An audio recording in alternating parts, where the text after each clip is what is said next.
They laugh with you. They share secrets. They say all the right things. Yet sometimes, when the room goes quiet, you feel it. That faint unease. It's not loud, not obvious. But something about them doesn't quite align. You sense their words and their energy moving in opposite directions. Carl Jung once said that every person wears a mask, a persona, to face the world. It's how we fit in, how we survive. But some people forget the mask was meant to be temporary. They start believing it's who they really are. And when that happens, their interactions lose authenticity. Their friendliness becomes performance. Their warmth becomes strategy. You can't always see it at first. Fake friends rarely reveal themselves in the beginning. They study you, reflect you, and blend in with what you want to see. They appear loyal, supportive, maybe even inspiring. But slowly, you notice the cracks. Their kindness starts to feel mechanical. Their smiles arrive on schedule, and you begin to wonder how much of what you see is real and how much is just the mask. Jung believed that the unconscious mind always knows before the conscious mind catches up. That strange feeling you get, the one you can't explain, is your intuition pointing at something hidden, a false connection, a quiet deception, a mask too tightly worn. So pay attention to the small signals, the tone, the silence, the subtle shifts. Because the truth about fake friends isn't found in what they say, it's found in what they avoid revealing. Let's explore 7 quiet indicators that expose when you're surrounded by masks, and how to recognize the rare presence of something real. Sometimes it starts in silence. You can't quite name it, but after being around them, you feel lighter in words yet heavier in spirit. They haven't insulted you. They haven't argued. Still, something inside you feels slightly dimmed, as if your energy has quietly leaked away. Carl Jung believed that our inner world responds to truth and falseness in ways the mind can't always explain. Your body, your emotions, they pick up what logic ignores. When someone's presence drains you, it's not random. It's a signal from your unconscious, the part of you that senses when something is off. Fake friends often carry a subtle dissonance. Their smiles don't match their eyes. Their words sound kind, but their tone lacks warmth. You feel seen, but not understood. Heard, but not valued. And over time, that imbalance starts to cost you energy. Pay attention to how you feel after every conversation. If you leave feeling anxious, unsure, or strangely smaller, your intuition may be telling you something your reason can't yet prove. Authentic people leave you grounded. Fake ones leave you guessing. Energy doesn't lie. Words can be crafted, gestures rehearsed, but energy always tells the truth. When someone's presence feels heavy while their behavior looks light, trust your first quiet impression. It's your inner compass pointing toward something hidden. Jung once suggested that what disturbs us in others often reveals what we've ignored within ourselves. So when you feel drained, don't just look outward. Ask what your discomfort is trying to teach you. Maybe it's warning you to protect your space. Maybe it's showing you what real connection should feel like. Because genuine friendship doesn't drain you. It restores you. It doesn't dim your light. It helps it burn steadier. And when you start noticing that shift in energy, that invisible pull, you've already begun to see through the mask. At first, it feels comforting, almost flattering. They laugh when you laugh, like what you like, and agree with everything you say. It feels easy, familiar, safe. But over time, something feels missing, like you're talking to a reflection instead of a person. Carl Jung wrote about the persona, the mask we create to adapt to others. Some people live entirely inside that mask, becoming experts at imitation. They don't connect to you. They mirror you. They study your expressions, your values, even your tone, not to understand you, but to blend in. The echo friend feels like an ally because they never challenge you. But silence and sameness can hide the absence of depth. Agreement without individuality is not harmony. It's camouflage. Jung believed that those who fear their own individuality often imitate others to fill the emptiness within. They avoid their true self, so they borrow fragments of yours. It's not always malicious. Sometimes it's unconscious. But either way, it keeps the connection hollow. Real friendship isn't built on imitation. It's built on contrast. It grows when two different minds meet with respect, not replication. You'll know you've found authenticity when disagreement feels safe, not threatening. Listen closely in conversations. Do they share their real opinions or just adjust theirs to match yours? Do they reveal new ideas or only repeat your own in different words? Echoes can be pleasant, but they never surprise you. They only return what you've already given. When every conversation feels predictable, when you can finish their sentences not because you know them, but because they've learned to copy you, that's not connection. That's performance. Jung taught that the goal of life is individuation, becoming one's true self. And those who can't face that journey often hide in the personalities of others. The echo friend wears agreement like a disguise, but if you listen between the lines, you'll notice the silence of someone who doesn't yet know who they are. Authenticity has texture. It carries edges, surprises, and honesty. If everything between you feels smooth, polished, and perfectly agreeable, it may not be peace you're feeling. It may be the sound of your own voice coming back to you. They're there when the world feels bright, when laughter fills the air, when everything is easy. They appear right on cue. They know how to share the spotlight, how to celebrate, how to be seen. But when the light fades, when you stumble, when silence replaces noise, they vanish. Carl Jung once said that people reveal their truth not in comfort, but in crisis. When the surface breaks, the mask slips. Fake friends are fluent in moments of joy, but tongue-tied in moments of truth. They don't disappear because they're busy. They disappear because your vulnerability demands something real. And real is what they can't sustain. They prefer the version of you that smiles, the one that doesn't ask for depth, that doesn't challenge their comfort.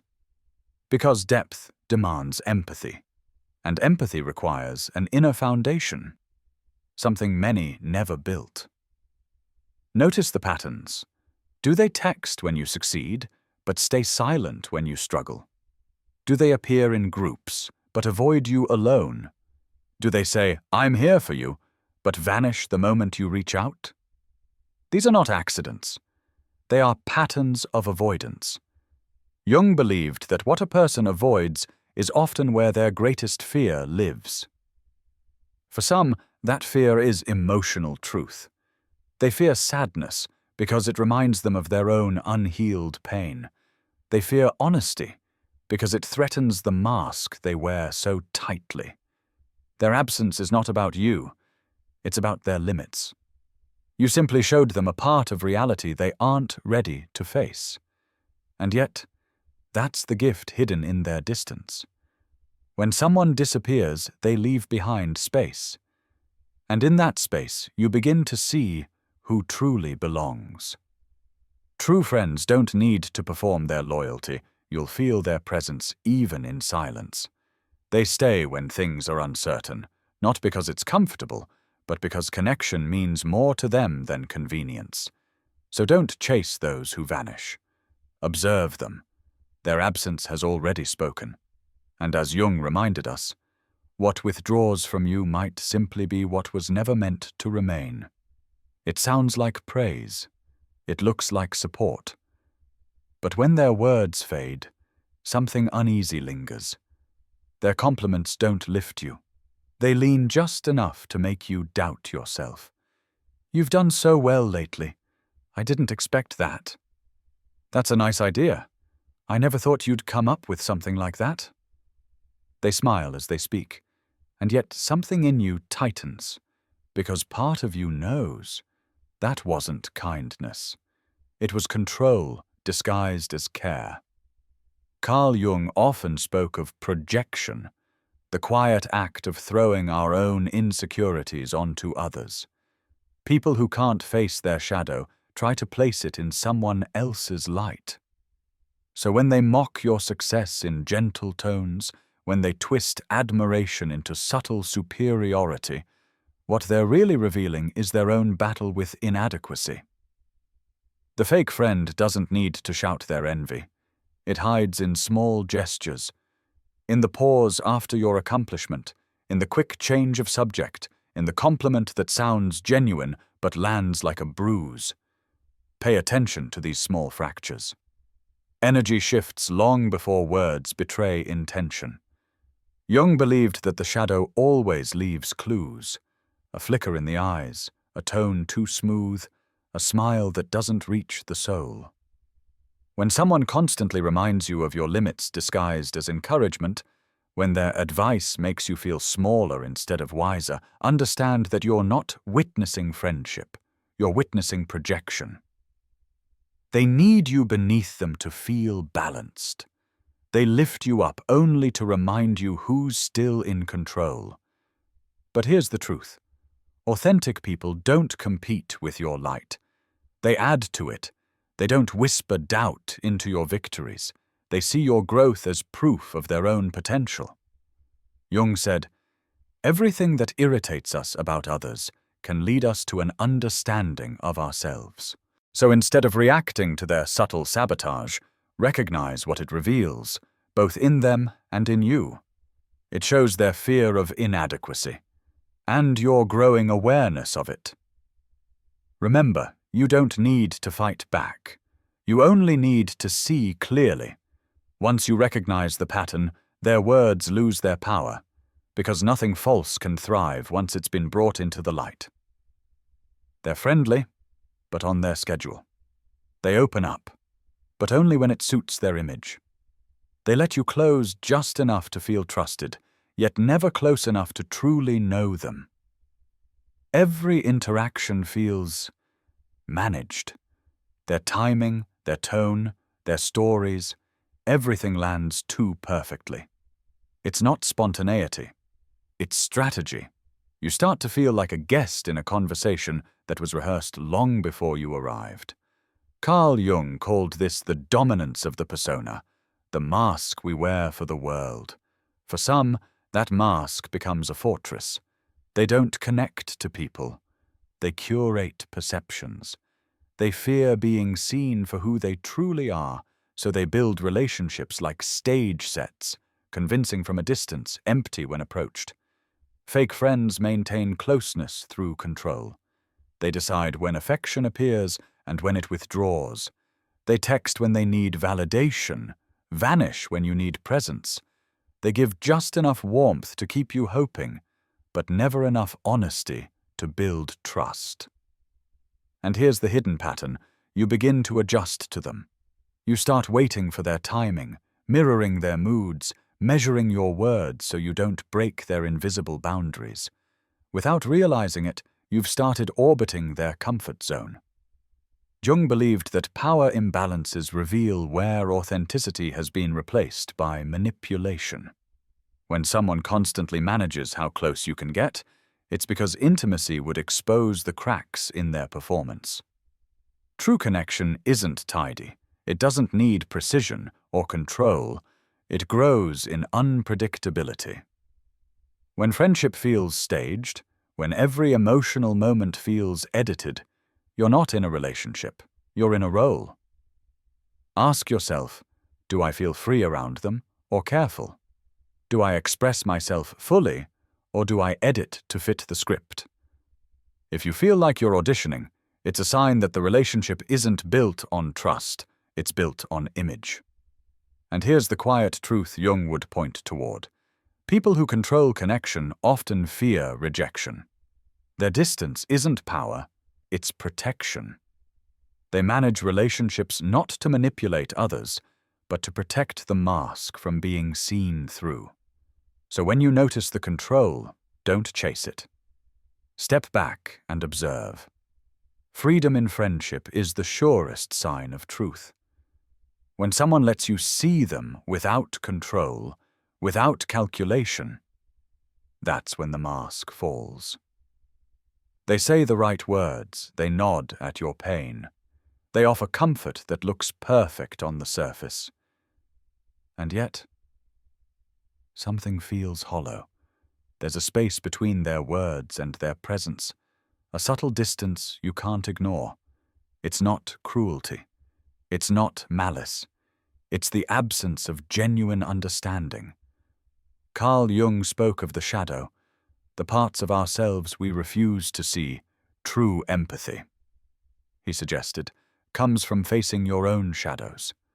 Compassion is not just knowing someone is hurt, it's feeling that hurt within yourself.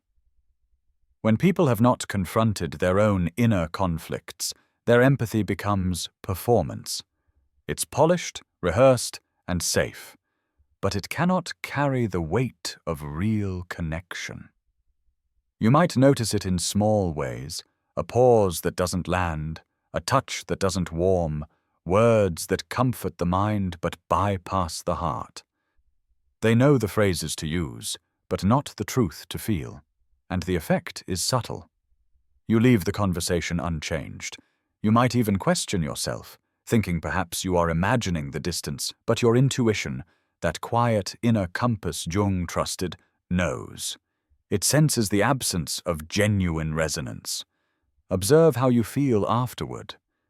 Do you feel lighter or oddly hollow? Real empathy doesn't just acknowledge your pain, it honors it. It doesn't seek approval or control, it simply shares the burden silently. Empty empathy is often a mirror of avoidance. People who cannot face their own darkness cannot sit with yours. They offer the illusion of understanding because the reality of connection terrifies them. Jung reminded us that the unconscious always speaks first. When words seem right but the energy feels wrong, pay attention. It's a subtle alarm, a quiet signal that the person before you is performing connection rather than living it. Authenticity and empathy carries no agenda. It doesn't judge, it doesn't measure, it doesn't weigh your pain against their comfort. It simply is.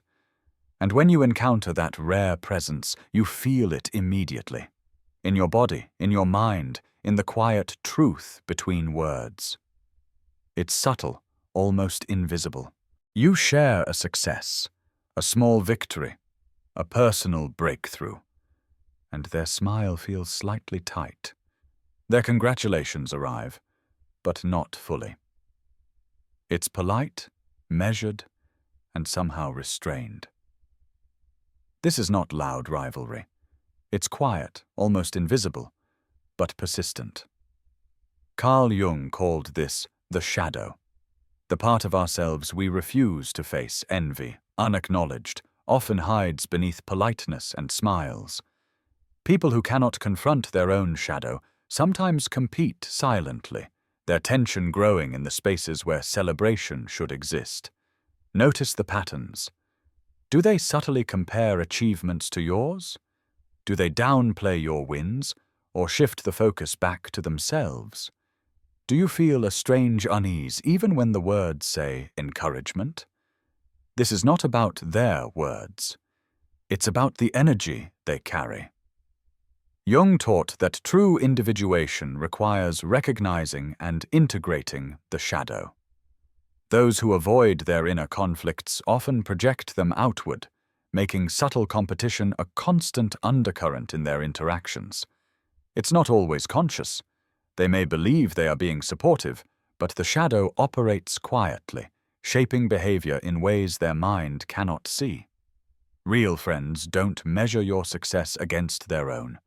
They celebrate it, quietly or loudly, without comparison. They are not threatened by your growth, they are inspired by it. And when someone's approval feels conditional or their support comes with a hidden edge, you are witnessing a mirror of their unresolved struggle. This silent competition can be dangerous because it erodes trust over time. You begin to doubt your achievements, your worth, even your instincts, and yet the awareness of it is powerful.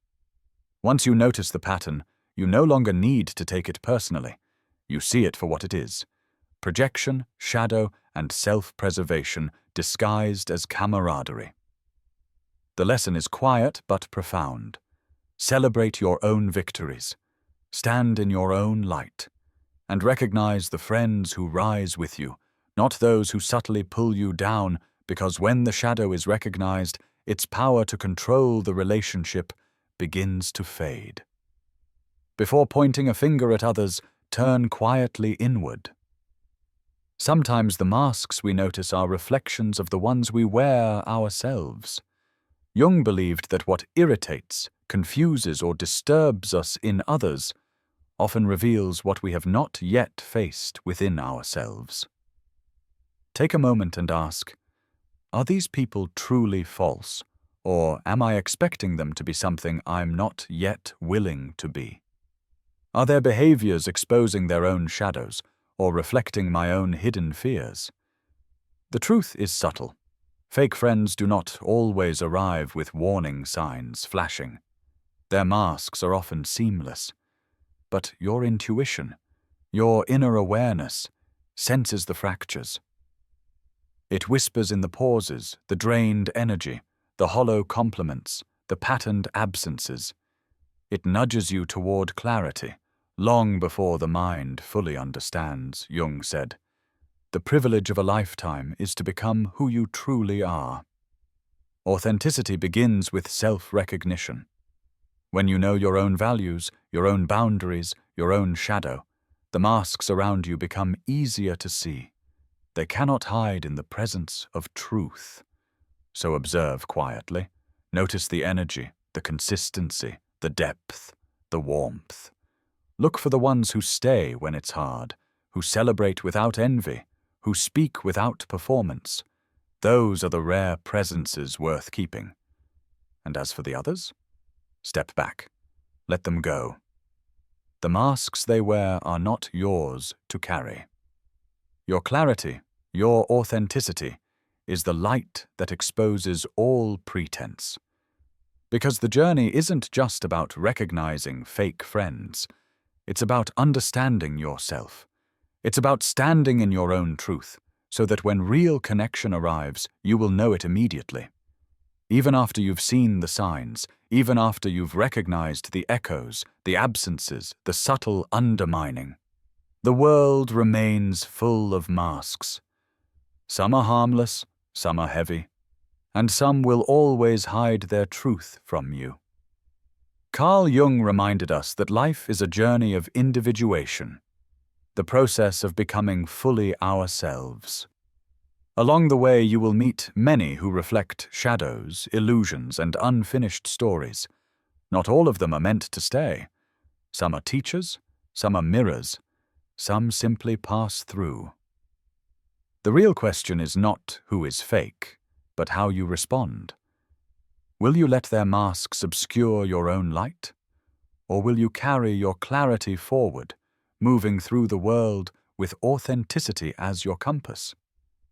The signs are subtle, the lessons quiet, but the awareness is powerful. It allows you to navigate relationships with wisdom, not reaction. It teaches you that true connection is rare but unmistakable, and that the most important presence in any life is your own.